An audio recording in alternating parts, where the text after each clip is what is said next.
Hello and welcome. In today's video, I'm just going to demonstrate to you how to replace the key fob battery in this Hyundai remote key fob. First thing what we need to do is we need to slide this catch here over, which releases the emergency key fob blade out the bottom of the fob.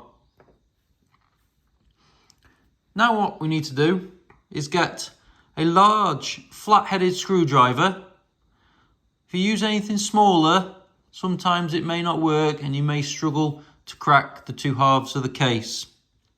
You can just see at the bottom of the fob, just there is an indentation, just enough room to put the tip of the screwdriver in,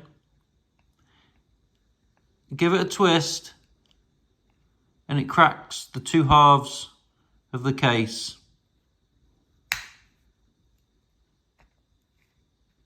Like so.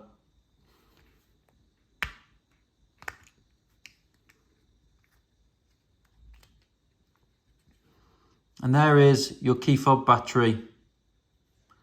We just get a smaller screwdriver and we just pop it out of its housing,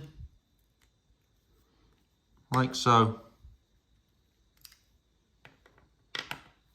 This key fob takes a battery with a part number of CR2032, like this one. We just simply get our new key fob battery and we just slide it back into the housing, making sure that the writing on the battery is facing upwards and we know it's in its correct location. And now it's just time to pop it all back together. So we get the other half of the case, make sure it all lines up, and we just click it back together.